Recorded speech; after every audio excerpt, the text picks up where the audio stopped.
Assalamualaikum warahmatullahi wabarakatuh. Para pendengar, para peminat kuliah subuh yang berbahagia. Soal-soal hidup dan kehidupan kekal yang kita sebutkan sekali 2 minggu di dalam pengajian tasawuf ini belum habis. Dalam keterangan yang telah lalu kita melihat bahwasanya kepada kita telah diberitahukan bahwa hidup yang di belakang ini itulah hidup yang sebenarnya. Segala kesungguhan kita di dalam kehidupan yang sekarang, kegiatan, inisiatif, kreatif, dan segala macamnya itu, kita tujukan dalam umur yang pendek ini, dalam masa yang sedikit ini. Kita sanggup memikul beban bagaimanapun beratnya. Kita sanggup payah, lelah, penat, sukar. Karena ada yang kita harapkan, yaitu kehidupan yang sejati tadi. Ilmu dan amalan, usaha dan kerja hanya alat untuk mencapai kebahagiaan hidup yang akan datang. Hidup dimulai apabila nafas sudah berhenti. Alangkah ganjilnya perkataan itu. Hidup dimulai apabila nafas sudah berhenti. Yang sebelum itu apa? Hidup itu hanya khayal.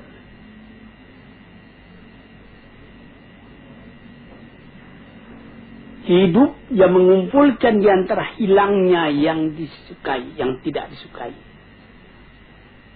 Hasilnya tercapai apa yang dicintai. Kesucian. Kita tidak pernah kehilangan yang dicintai itu. Ketentraman, kesenangan, kebahagiaan. Itu yang dituju. Hasilnya ilmu dengan kehidupan yang demikian, tidak ada kabar yang lain yang kita terima melainkan kabar dari Tuhan. Yang disampaikan dari tangan pertama dari orang yang paling sempurna akhlaknya, paling luas ilmunya, paling benar katanya, yaitu Nabi SAW dan nabi-nabi yang dahulu dari dia. Sejak dari Nabi Adam, Idris, Nuh, Ibrahim, Ismail, Ishak, Yakub, sampai kepada Yusuf, sampai kepada Musa, sampai kepada Isa, sampai kepada Daud dan Sulaiman dan lain-lain. Nadanya sama. Mengatakan hidup yang sekarang ini baru khayal, hidup yang sejati nanti.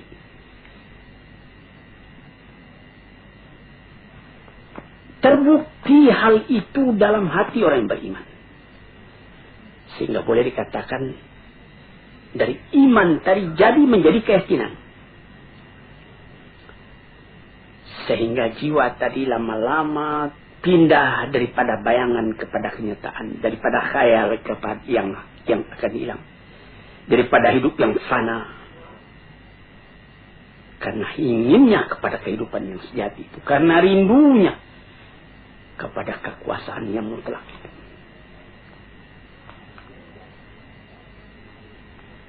Kerinduan itulah yang menimbulkan nilai kepada hidup yang sekarang. Karena pada hidup yang sekarang ditentukan kebanggaan hidup yang akan datang itu.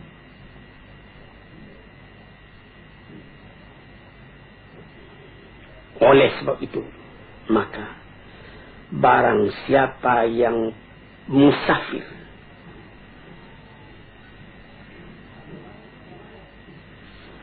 menuju kepada kehidupan yang bahagia itu, dia tidak merasakan lagi bagaimana pahitnya jalan yang ditempuh.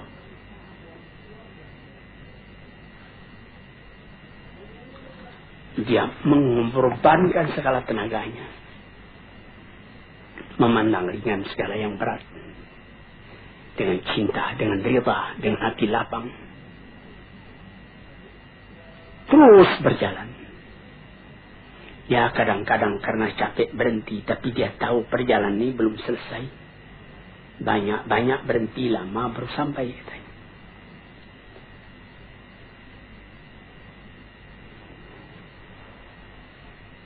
Tuan-tuannya yang terhormat, orang yang tidak melihat ini, tidak sampai kepercayaannya kepada ini, adalah orang yang tidak mempunyai ketenangan di dalam kehidupan. Dia lekas putus asa. Ada orang-orang filsafat yang mengatakan, hidup ini, katanya, ialah meminta kepuasan. Ini ada yang disebutkan di dalam falsafah modern, eksistensialisme. Mengakui adanya wujud. Sesudah wujud, tidak ada lagi. Itu kesempatan ketika wujud, ketika ada itu lepaskan.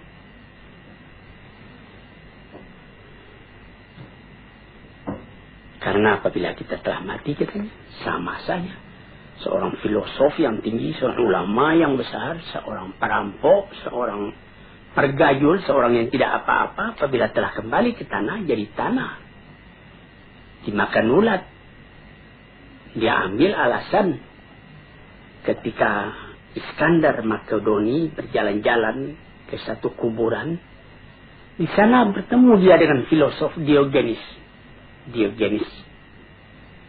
Lalu dia menanyakan, di situ ada kuburan. Raja Iskandar Makedoni menanyakan, Tuan, mengapa Tuan di sini? Dia bilang, saya sedang menggali-gali kubur. Saya hendak melihat adakah perbedaan di antara tulang ayah Tuan dengan tulang orang-orang lain yang berkubur di sini. Rupanya tidak ada perbedaan. Karena katanya kata filsafat, orang enak membaca. Jadi orang-orang filosof yang begitu, dia percaya kalau sesudah mati tidak ada perbedaan lagi. Tulang sama-sama putih, tanah sama-sama hancur, sama-sama dimakan ulat, habis perkara.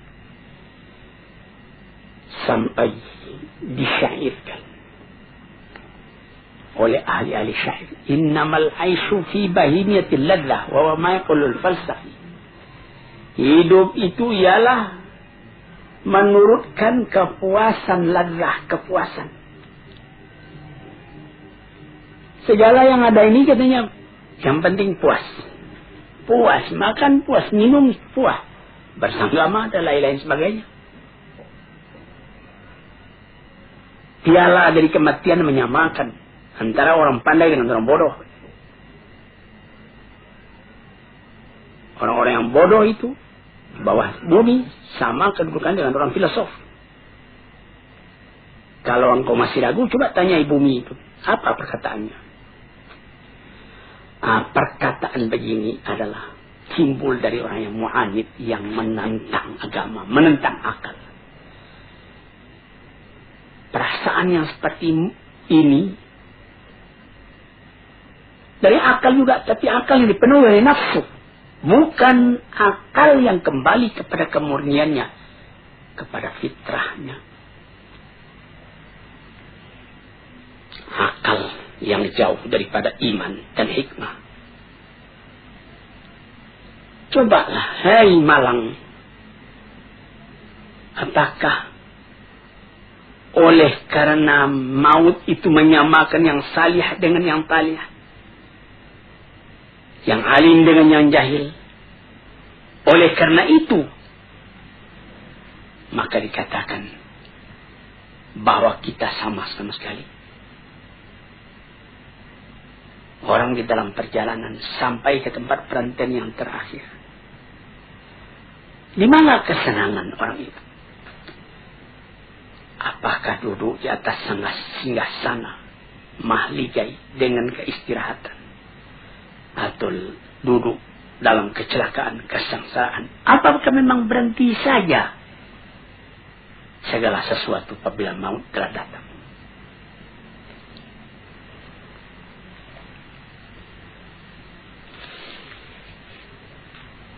Tanyakan katanya kepada bumi, kata Syair tadi. Kita sudah tanyakan kepada bumi dengan renungan dan menungan. Memang di dalam bumi berkumpul segala tubuh, segala badan, tulang-tulang. Kafir dengan iman berkumpul, nasab keturunan berkumpul. Tetapi kalau sekiranya bertiangga hingga itu saja, guna apa agama ini semua? Apa kita semua akan memutuskan saja habiskan segala agama?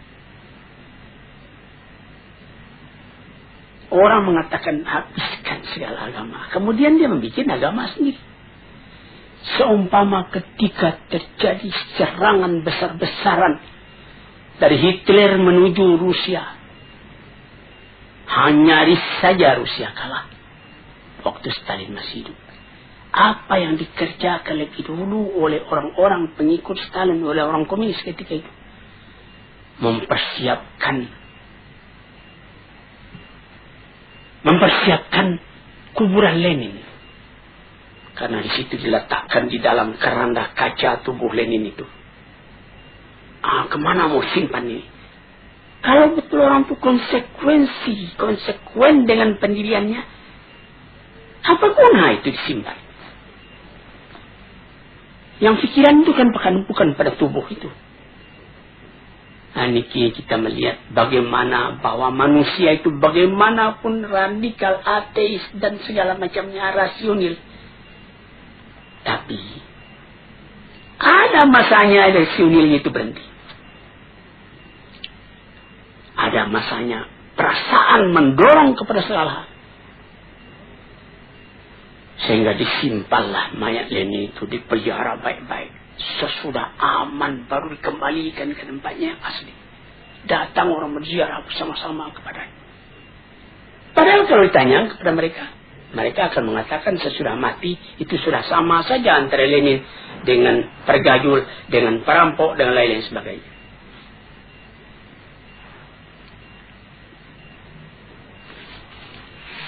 Jadi kalau kita hendak menanyakan bagaimana sebenarnya manusia sesudah matinya, kita kemana bertanya? Orang yang beragama sudah jelas menjawab kepada Tuhan, kepada Rasul-Rasul, kepada Musa, kepada Isa, kepada Yusuf, kepada Daud, kepada Sulaiman, kepada Muhammad, kepada Nuh, kepada Ibrahim. Akan sepakatkah semuanya itu nabi-nabi itu menegakkan bohong dalam alam ini? Kita tanyakan juga kepada orang-orang yang mengalami rasa kejiwaan yang mendalam, menjadi khalifatullah di muka bumi. Dan tanyakan juga kepada Quran.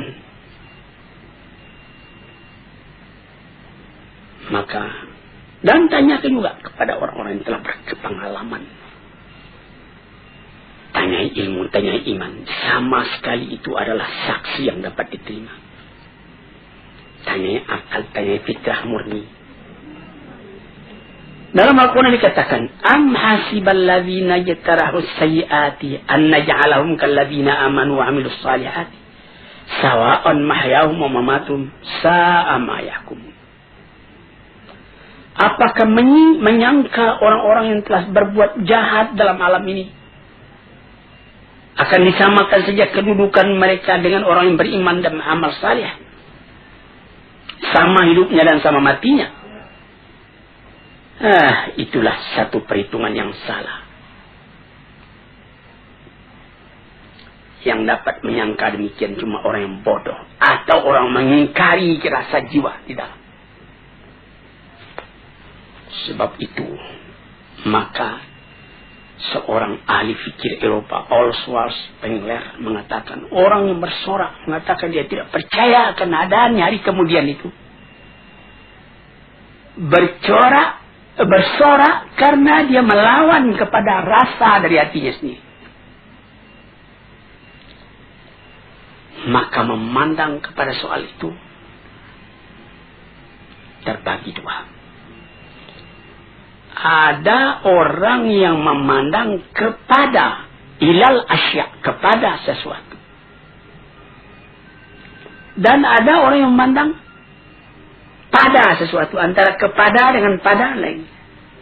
Ada orang yang memandang kepada sesuatu, ada orang yang memandang pada sesuatu.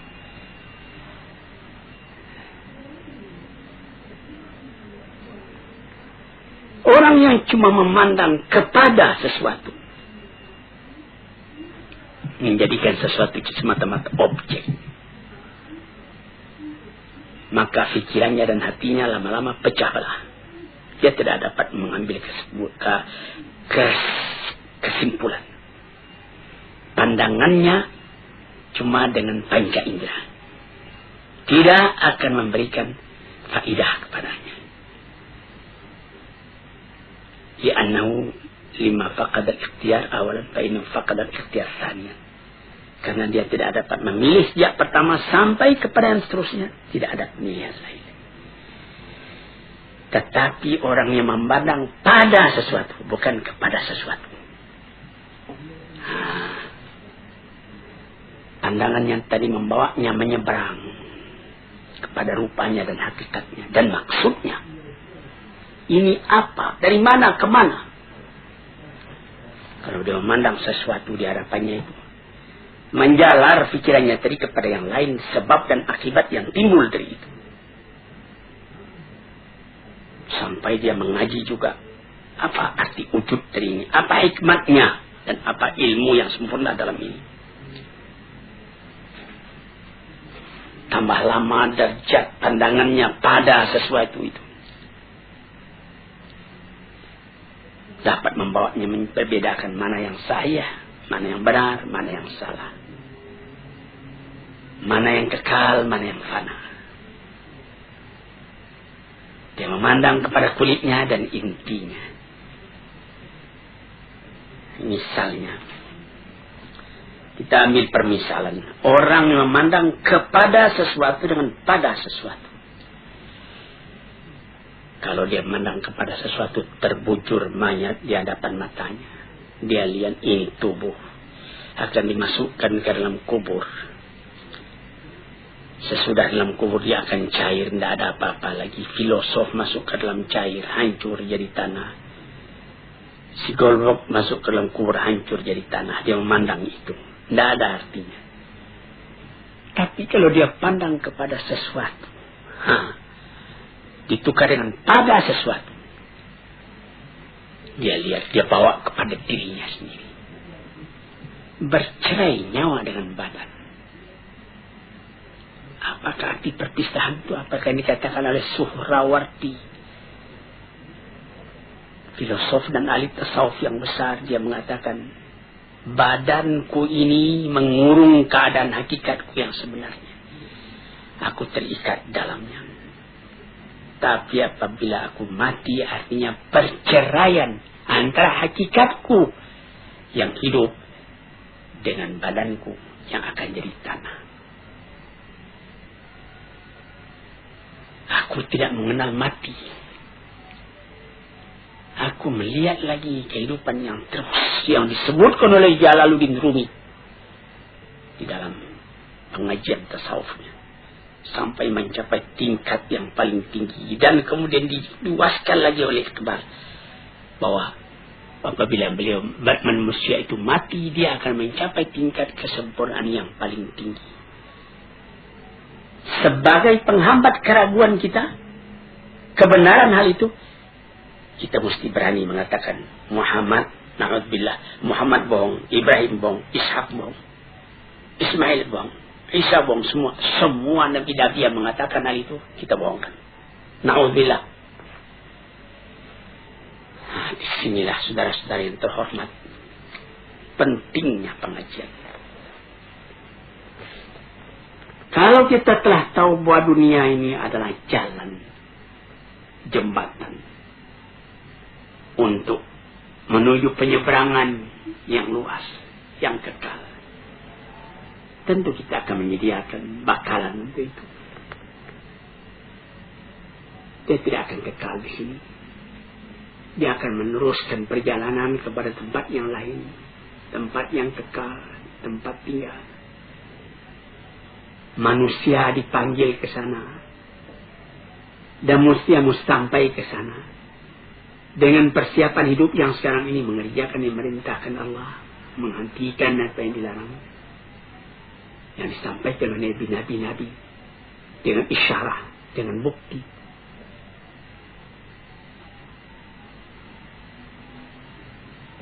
Dengan demikian baru sampailah manusia tadi kepada ketentraman hatinya. Untuk itulah dia dijadikan, untuk itulah dia dipersiapkan perjalanan yang menuju ke sana. Dia ke sana pasti. Adapun hidup yang sekarang ini belum pasti. Memastikannya sikap kita sendiri, bagaimana kita menyabarangi jalan itu. Nah, itulah hadirin yang terhormat, hakikat dari kehidupan yang dikatakan tadi, yang di seberang hidupnya sekarang itu hidup yang sejati. Sekian dulu, lain-lain hari kita sambung lagi. Assalamualaikum warahmatullahi wabarakatuh.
Assalamualaikum warahmatullahi wabarakatuh. Hadirin, selamat mendengarkan radio kita ini. Sekarang kita akan masuk membicarakan lagi tentang martabat kehidupan, bagian yang akhir daripada keterangan tentang hidup itu. Hidup yang kekal, yang menjadi tujuan dari segala kita yang hidup ini. Hidup yang dikejar oleh tiap-tiap orang yang sadar akan arti hidup sendiri. Itu orang berlomba menempuhnya. Itu ialah hidup sesudah mati.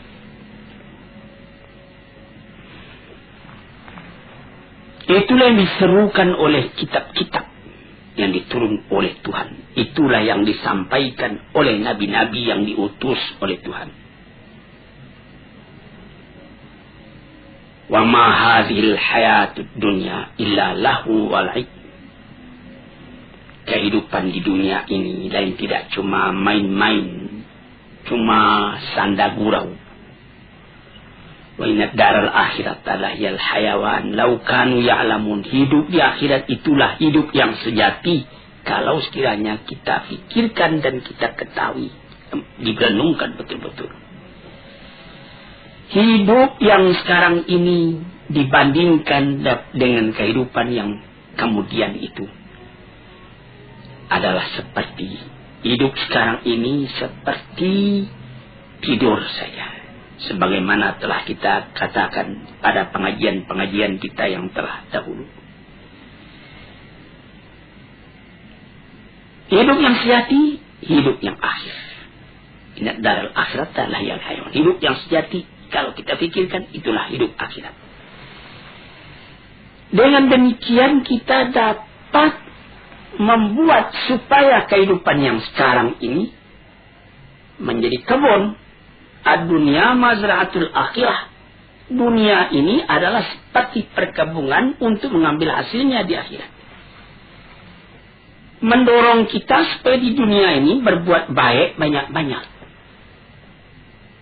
Jadi kehidupan dunia ini sudah menentukan kehidupan akhirat nanti. Kalau di sini yang baik yang kita kerjakan, lepas dari kehidupan ini kita menerima kebahagiaan, kesenangan.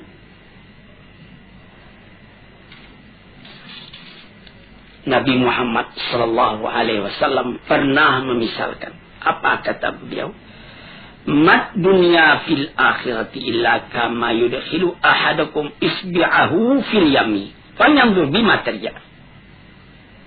Kehidupan di dunia ini jika dibandingkan dengan kehidupan akhirat, kata beliau, hanyalah seperti seorang yang mencecahkan ujung telunjuknya ke dalam air, ke dalam laut. Kemudian dicabut kembali, basah. Basah yang sedikit di tangan itulah yang hidup di dunia ini. Berapa luas lautan lagi? Tidak dapat kita tentukan berapa dalam bertambah luasnya dibandingkan dengan yang air yang tinggal di ujung jari kita tadi. Ada dikatakan juga tanaffasatil akhirah. Hari akhirat itu menafaskan jiwanya. Jadi seperti kita satu di antara nafas itu yang sekian ribu kali kita nafaskan siang dan malam selama hidup kita. Satu kali kehidupan itu ada nafasnya. Seumpama itulah bilangan dunia ini dibandingkan dengan akhirat yang akan kita dapati. Berapa ribu kali sehari. Begitu. Yang sekali itu, itulah hidup. Hidup yang sekarang ini. Maka orang yang pandai memakaikannya, nafas yang sejenak itu dapat dipakainya dengan baik. Dan dia beramal menurut itu. Atau dia menukikkan dirinya masuk ke dalam air lautan sehingga basah ujung jarinya. Itulah bagaimana cara membasahi, bagaimana cara bernafas. Begitulah apabila kehidupan orang yang beriman, orang yang beramal salih di dunia ini merasa lapang, merasa bahagia, merasa tentram. Apa jadinya kalau sekiranya dia telah lepas daripada penjara dunia ini? Bercerai nyawa dengan badan dia masuk ke alam barzakh. Apa perasaan pada waktu itu? Pada akhirnya kelihatan tubuh dimasukkan ke dalam bumi. Asal tanah pulang ke tanah, air pulang ke air. Tapi yang roh itu terlepas dari ikatannya. Seperti kata Suhrawardi, seorang sufi yang besar. Seperti burung di dalam sangkar, dia berkicau, dia ingin keluar. Kemudian sangkar terbuka, burung pun terbang. Sangkar kosong, burung bernyanyi di tempat yang luas. Demikianlah roh apabila keluar dari badan. Setelah mendapat kelapangan di alam barzakh, bagaimana lagi kehadapan di Darun Naim? Di negeri yang indah. Di tempat permakaman yang tidak akan hilang. Apalagi dikatakan bahwa yang jadi inti kebahagiaan di dalam surga Jannatul Naim itu ialah melihat wajah Tuhan. Wujuhu yawma idzin nadhirah. Muka pada waktu itu berseri-seri. Ila rabbiha nadhirah. Karena pada hari itu kita dapat memandang Tuhan. Tidak ada kebahagiaan yang lebih tinggi daripada itu. Sehingga Pernah ditanyakan orang kepada Rabi'atul Adawiyah, bagaimana pandangan Tuhan tentang neraka, tentang surga? Pandangan saya cuma satu, memandang wajah Allah. Dimanapun aku ditempatkan, aku dapat memandang wajah Allah. Itu 1000 kali lebih daripada surga. Sesudah melihat wajah Tuhan, kebahagiaan pagi, kebahagiaan sore, mendengar seruan panggilan dari Tuhan. Kemudian timbullah tanya, ma sababu takhallufin an nafsi antara bihadil hayat allati la khatara laha. Mengapa maka mereka itu, manusia itu kebanyakan sungkan, takut menghadapi kehidupan yang sejati itu? Mengapa mereka melengah daripadanya? Mengapa maka kehidupan yang ini saja yang diingini orang, kehidupan dunia ini, mendaki menurun, kepayahan, bertambah tua, rambut pun jadi putih, gigi pun jadi gugur. Padahal dia cuma seperti khayal, seperti bayangan saja. Apakah karena salah menggambarkannya di dalam hati, atau karena perasaan sendiri telah tumpul, atau karena tidak percaya kepada kehidupan itu, atau karena akal kita sendiri tidak beres, atau karena tertarik dengan barang yang ada di dunia ini yang mesti lepas dari kita, atau kita yang meninggalkan dia mati lebih dulu, atau dia yang meninggalkan kita. Ibarat berniaga, tidak saja beruntung, rugi pun ada. Dijawab. Apa jawabnya? Ya, sama sekali itu sebabnya. Pertama, karena salah menggambarkan. Yang kedua, karena tidak mau percaya. Yang ketiga, akal sendiri tidak murni. Yang keempat, kita terpengaruh oleh barang yang dilihat, tidak tahu bahwa penggantinya lebih baik dari ini. Dan sebab yang paling utama menyebabkan kita tidak memilikikan hidup demikian itu ialah dha'ful iman, lemah iman. Iman ini yang mesti diperkuat. Karena iman itulah yang jadi roh dari segala amalan. Iman itulah yang membangkitkan semangat kita buat bekerja, mengerjakannya lebih baik. Iman itulah yang mencegah kita mengerjakan yang buruk. Dengan kekuatan imanlah baru terasa wibawa dari pengaruh perintah Allah dan larangannya. Sehingga kita karena iman tadi tidak merasa payah buat mengerjakan yang baik.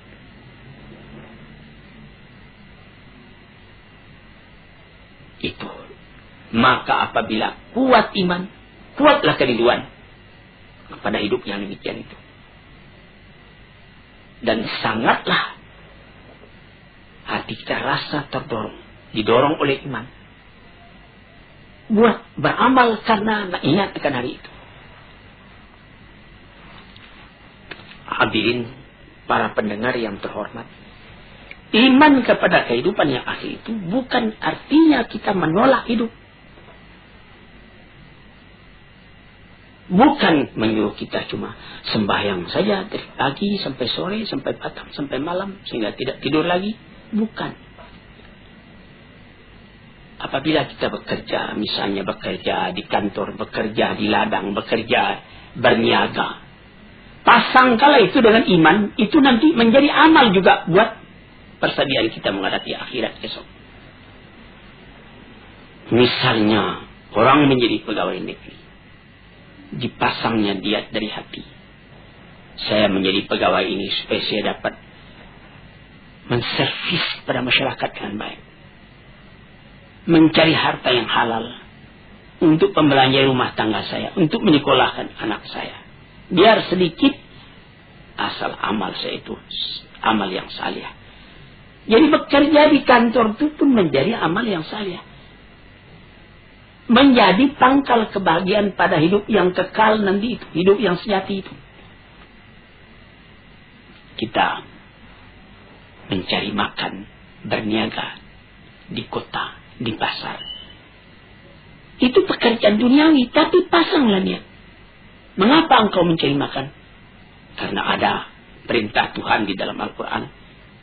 Kulu min tayyibati ma razaqnakum, makanlah oleh kamu segala yang baik rezeki yang kami berikan kepada kamu. Dengan kata kulu ada perintah, makanlah. Maka segala usaha mencari makan tadi, karena berdasar kepada ayat itu, kita pun berusaha mencari makan dengan niat yang begitu, sehingga dia menjadi amal kita yang kekal buat akhirat.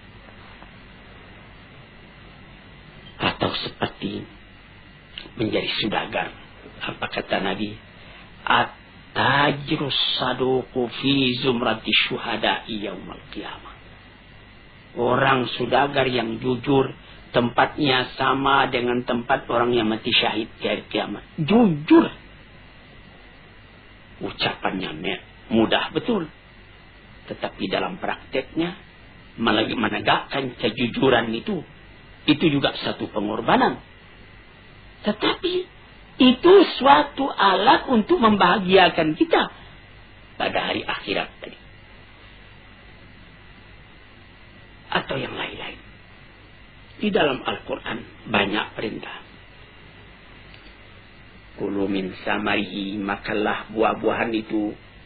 Jadi kita disuruh bertanam supaya dapat melaksanakan itu. Famshu fi manakibiha wa kulu min rizqih, berjalanlah di atas dataran bumi, injak bahu bumi itu, makanlah rezeki yang tetap dari bumi. Jadi segala amalan kita bukanlah artinya saya tidak mau lagi mencari makan, saya mau salih saja. Tidak salih namanya itu. Itulah maksud perkataan Rasulullah, ad-dunya mazra'atul akhirah. Dunia itu adalah satu mazra'ah, satu kebun yang akan kita ambil hasilnya nanti di akhirat. Sebab yang kedua menjadikan kita lengah, tidak ingat itu, kita pandang hidup itu cuma yang sekarang ini juga. Karena kelalaian sudah masuk ke hati kita. Lalai itu sama dengan tidur. Lalai, rafalah hati kita, itu tidur hati. Sebab itu banyak kita lihat orang yang matanya nyalang, tapi hatinya tidur. Lain dengan Nabi. Matanya tidur, tapi hatinya nyalang. Yanamu ainuhu wala tanamu qalbuhu. Matanya tertidur, tapi hatinya tidak. Terbalik dengan kita. Mata nyalang, tapi hati tidur. Dibangunkan. Tahsabuhum aiqadhan wa hum ruqud. Disangka mereka itu bangun, padahal dia tidur. Yang demikian itu menutup akan kesadaran hati. Sehingga sama dengan tidur, malah dekat kepada mati hati. Fa'innal qalba idza qawiyat fil hayatu la yanamu idza namal badan, katanya. Hati itu apabila hidup dengan kuat, kata orang sekarang menghayati, hati itu menghayati, dia tidak akan tidur walaupun badan tidur. Cobalah perhatikan. Orang yang biasa sembahyang tahajud tiap-tiap pukul 3 atau setengah 4 pagi sebelum waktu subuh datang. Walaupun dia baru tertidur matanya pukul 2, namun dia waktu dia biasa sembahyang itu, sembahyang tahajud tadi pukul setengah 4, pukul 3, dia sendirinya bangun. Walaupun dia sebentar cuma tidur. Karena sudah didesak oleh satu kesadaran batin, sehingga lebih dulu bangun hatinya daripada matanya. Itu dapat kita perhatikan. Tapi kalau orang yang memang hati itu yang tidur. Sampai kepada mata juga tidur. Kadang-kadang berlarut-larut saja, maghrib tidak, isya tidak. Sampai jangankan tahajud, sedangkan yang wajib pun lalai dia mengerjakan. Karena dia tidak ingat kehidupan yang sejati bukan di sini.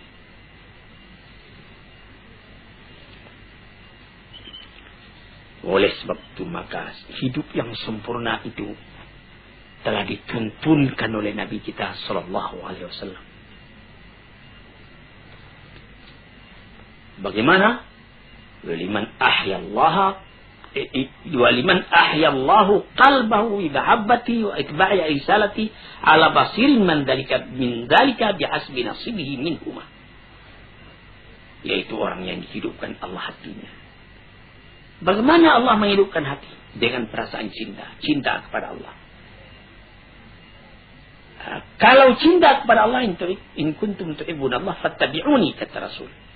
Kalau engkau betul-betul cinta kepada Allah, ikutlah aku supaya cintamu itu bisa berhasil. Walau mengaku cinta kepada Allah, Rasul ditinggalkannya, dia bikin ibadat sendiri. Menurut khayalnya masing-masing. Tidak jadi. Rasul itu yang telah dipilih oleh Tuhan buat menjadi utusannya, menerangkan mana kehendak Tuhan.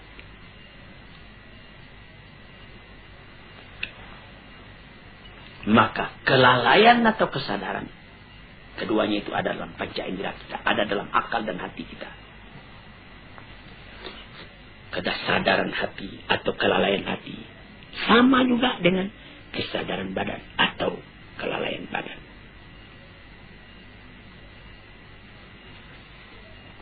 Kesadaran perasaan terbagi dua. Kesadaran hati pun demikian juga. Kesadaran badan atau kesadaran perasaan itu menembus ke dalam jiwa tiap-tiap. Tidak ada terdengar perintah, tapi ada kesadaran dalam batin. Dia bangun mengerjakan perintah itu.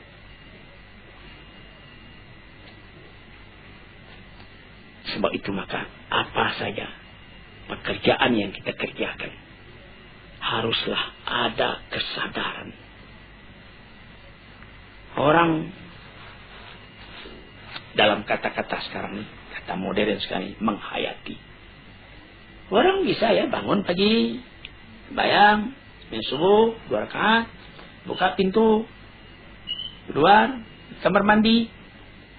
Maka kamar mandi, buka pintu, sembahyang itu sudah rutin saja, tidak ada hayatannya lagi. Sehingga ada orang yang lupa, apakah saya sudah buka pintu tadi? Atau dia kunci pintu, tadinya dia sudah kunci karena sudah biasa begitu saja. Lalu dia nanti setelah masuk ke tempat tidur, dia pula, saya sudah kunci pintu tadi. Padahal tadi sudah. Mengapa maka sekarang diulangnya lagi, tidak pergi mengunci? Karena dari tadi itu dia tidak sadar bahwa dia telah mengunci. Cuma kebiasaan badannya saja. Nah, celaka kalau beribadat juga seperti itu. Sampai orang lupa, saya sudah sembahyang tadi.